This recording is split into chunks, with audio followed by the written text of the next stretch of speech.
Well, I've been promising a video of this thing for a long time and I haven't really gotten around to doing it. Alright, well, couple of things that you guys may or may not find interesting. The first thing is the exhaust system. This is not what it came out with. Clearly there's no resonator, and these two exhaust pipes, I say exhaust pipes because there are two of them. That's what I've got basically. So there's two straight through mufflers. This thing rattles, like, I'm not exactly sure why, but I think it's got it does that business. I think it's got something sitting against the exhaust, and I haven't gotten under it to figure out what. I put the exhaust on and I haven't been under it since. So you guys, sorry to disappoint you, but I've gotten to the point where I'm 35 in April, and I've been working on cars since I could basically hold a screwdriver and a spanner. And I've gotten to the point where I just can't be bothered, to be honest. I mean, I do what's required. I do want to throw out the shocks on this because they are soft. I mean, you know, like, I was going to do a video of, yeah, I had them lying there and I scrapped them. The struts that came out of the VS, like, they worked, but not as well as new, obviously. So, and this thing's in that category, like, it doesn't handle very well, even though it's got factory FE2 suspension, which I believe King Springs Low are basically FE2 specs. So if you're looking for FE2 suspension, stop wasting your time. Just go on eBay and buy a suspension package with King Springs Low, because they're pretty much identical to FE2 spec. I believe they're a bit firmer than FE2. I might be wrong on that, but yeah, King Springs told me that's basically what they are. I just sent them an email and asked them. So, yeah, I know everyone likes to have the real FE2 suspension, but all it is springs, and I believe the shocks aren't even different. So if you put performance shocks on these things, so I get Munro GT Sport shocks, and they're short travel. They're a fair bit firmer than what they come out with, so if you're putting nolithane or polyurethane strut hats on it, some people are going to hate the way it handles, you know, because it's going to be really tight. But I love it. The tighter they are, the better. Less body roll. Anyway, let's fire it up. Imagine all this rambling. I'm not going to get any views out of this, but don't really care, to be honest. As long as someone enjoys the video. It takes a while to start and doesn't run the greatest at first. Now, I wouldn't mind betting the fuel pump's on its way out. This has a fresh fuel filter in it. It has had its service. I just got too lazy to reset the service reminder. Now, while I'm doing this video, yeah, I'm not actually driving it, by the way. I'm just backing it up so you guys might see something. While I'm doing this video is basically... So this is how it runs. It sounds pretty good, actually. Its loudest point is between 2 and 2.6 on the tacho. So if you're cruising, it's silent pretty much. You can tell it's got a sports exhaust, but it's not loud. This thing, it's never run absolutely brilliantly, even though it's got fresh plugs and all that. The L67 plugs from the factory are different. Now, I'm going off the factory workshop manual, not from the parts place. The auto parts places are going to tell you they're all the same, but they came out with colder plugs. So, it's probably a good idea to use colder plugs. Now, if you're having problems with this area, it'll have a knocking sound, like someone's inside the supercharger hitting it with a hammer. It's the coupling block. It's basically got 3 sets of holes that are offset, and if it's worn out, the supercharger will sound like it's about to explode. If you ignore it and if you keep driving it, it'll take out the bearing and the seal at the front. And these things only hold, like, I don't know. Look, I'm pulling a figure out of the air because I can't remember. It's like 300 mils of oil or 400 mils or whatever. So you need 2 bottles of the oil, and the oil is like $40 a bottle for the real deal. Now, some people use just engine oil in these things, or gear oil, but gear oil's far too thick. It's It's nowhere near as heavy as that. I would say the consistency is a bit heavier than auto tranny fluid. You should really use the correct oil. It's special synthetic oil. You know, it's either AC Dalco or Eton. And look, what do I know about engineering, right? I mean, look, I'm not an engineer. I've got no right to modify the parameters of this thing. Like, I'm not the design engineer of this thing. Use the correct stuff. People need to stop taking on the role of engineer. You know, we're all just, even if you're qualified mechanics, we're not engineers. We're mechanics. We bring things back up to spec. That includes the lubrication. So just put the correct stuff in it. I mean, these things are too damn expensive for parts just to use any old stuff in it. Okay, if you're desperate and it's run out of oil, I guess it's better than nothing. But these things have straight cut gears in here. They call them phasing gears. And if you use the wrong lubrication, you're gonna destroy the oil. Like, gears have a quality of shearing oil to pieces. Now, gear oil, it has anti-shear additives and stuff. So, yeah, sorry to ramble and rant and rave and all that, but just use the correct oil. Well, I'm just sick of people saying, oh, just use whatever, but because you didn't make it, you didn't design it. Obviously, they wouldn't go to the trouble of designing the oil if it wasn't necessary. Note, the oil smells like crap, so if you're gonna take the nose of the supercharger off, just do it somewhere where it's not gonna be right next to your front door, because it stinks really badly. It's just how the lubrication is. All right, what else? Well, I can't really hold the phone and rev it at the same time. So how am I gonna do this? I guess I'm gonna just, well, I don't really know, to be honest. I don't want to annoy anybody either, so.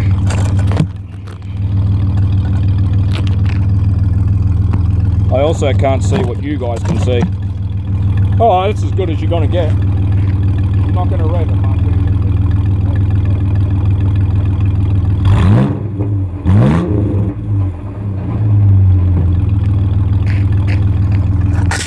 I know you guys want to see a drive-by, but the fine for using a phone while you're driving is nearly $500 and 4 demerit points. So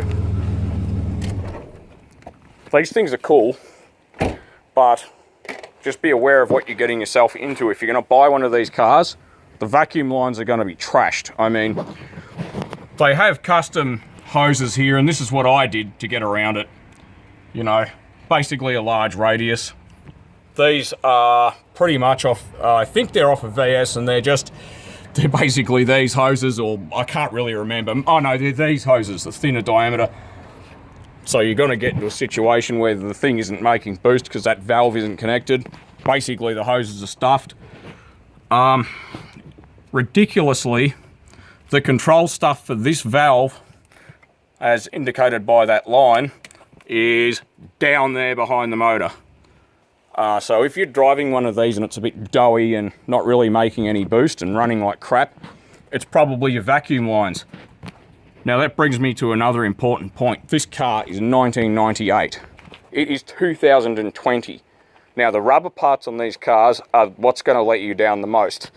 So if you've got one of these things and it idles okay, but when you take off it starts to die and run like crap, this is going to be your problem.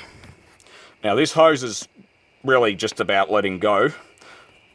If you have a vacuum leak or an air leak between here and the cylinder heads, you're going to have problems because this is a necessary parameter. So these crack, and yeah, I was talking to a guy who actually they converted a ute of some sort to L67 and it started running like crap, so they put a different motor in it. I don't know, it was a V8, whatever, I couldn't tell you, I can't remember what was said. But when they were pulling the motor out, they discovered that the reason why it was running like crap was that. And yeah, so your options are, well, I guess you could get some silicone hose of some sort. The ribs in this are to stop it from collapsing in on itself, so aftermarket hoses, question mark, don't know. You'll just have to fit one and figure it out, I guess. The better option would be some kind of stainless steel pipe with a rubber coupling at each end, but the more joints you have in it, the more opportunities for it to leak. So, alternators are different. They're not the same. The wiring comes out in a different spot. So, I'm not really sure what else to say. We go up to the plate here. So, as you can see, L67, axle GU4. Now, if you go on the forums, they tell me that's not an LSD. But, actually, yes it is. So, if you have that as your prefix for your axle, more than likely you've got an LSD. Now, this car, I haven't got a clue why, but this thing was a Melbourne Uni company car, and for some reason, now the only modifications this has are the wheels are VYSS wheels, according to my wife anyway, because I don't really know much about wheels. You know, they look cool, whatever. Oh yeah, and the exhaust. Everything else is stock. Obviously, I ripped off the cover off the engine because they look really terrible. If you've got one of these, just get rid of the cover. They look really, really crap. But this has got factory LSD, and it also has the factory FE2 suspension. So, as is, it's basically as it came out of the box. I know guys do top swaps on Ecotechs. I like having the lower compression ratio because you can be more aggressive with the tuning. That's not to say you can't do it. You can do it. As people have pointed out to me, of course you can do it. The rods in these are heavier than standard. So L67 crank and rods are different. I don't know about the actual block itself. They're probably the same, more or less, but the bearings are bigger in these things.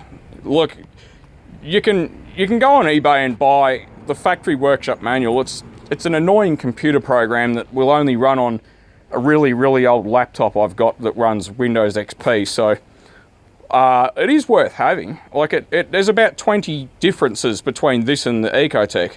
Like even the leads are different apparently, and I don't know if that's true. This thing's stock. It's never had much done to it. It's had a water pump, a radiator, and that kind of thing. So yeah, I mean, probably no one's going to watch this because it's just talking, but it's just a few things that I know about this car, basically. If you haven't already, dump some grease into this mechanism, basically just all over this bit, because if you're having to get someone to press on the bonnet to get it to open, that's why. It's because it's lack of lubrication. So it's the same with the check straps and the doors. VT doors are heavy, and as far as I'm concerned, they're fairly crap compared to a VRVS. Like this check strap does nothing. You know, you can't see it, but it's all broken in the door. The reason why that happens is because lack of lubrication. Just get some spray grease. You know, that white grease you use at dealerships. Just spray the check straps with it. It's easy. It's cheap. It's better than replacing doors. So, of course I'm a hypocrite. I haven't done that to any of the doors on this because I hardly use the back doors and the front ones are both stuffed. So, yeah. The other thing is, don't get into the habit of putting your keys here when you got the boot open. Otherwise, you'll have to do this. So, I had to leave the boot lid open to get the key out because I'm not paying someone hundreds and hundreds to pick the lock. I'll have to fix those dents at some point. The clear coat on this car stuffed with a detail, it would look a hell of a lot better. So, I think this is long enough. If there's any questions you guys have, you know, I'll do my best to answer them. Now, oh yeah, the injectors. They came up on... They come up all the time. People ask what the difference is. The Ecotech injectors in a VT VX are a different colour. They're blue, I think, or green, or maybe they're turquoise, whatever. These injectors are, I believe, the second highest flowing injectors that Bosch made. I looked up the Bosch Master Catalogue. A lot of people use these injectors in V8s, but obviously 8 of them, as upgrades because they flow a lot of fuel. So... But you can't just change injectors. If anyone subscribed to Jaffro Mobile, you'll know why. I mean, you can't just go changing injectors because the ECU doesn't know how much fuel the injectors flow. It's obviously that it's tuned with the injectors in mind. Flow rate, i.e., you know, milliliters per minute, basically, whatever. So just be careful what you upgrade. I mean, now I know you can put a smaller diameter pulley on this, and you're changing what's known as the blower ratio, i.e. how many turns you get out of that to how many turns of the crank. And the faster you turn the blower compared to the crank, the more boost you're going to make. Now I plan on running 12 pounds of boost on this, and I'm also going to get it dyno tuned, so I'm going to do some videos about that when it happens, but it's not going to be for a while. I mean, dyno tune's $1,000, you know. Fine, maybe you guys can correct me. I've never had a car dynoed before. The fastest thing I ever owned up to this point was just an Ecotec, so you'll have to forgive me. I don't know a lot about performance stuff. I'm still learning myself, really. So anyway, thanks for watching.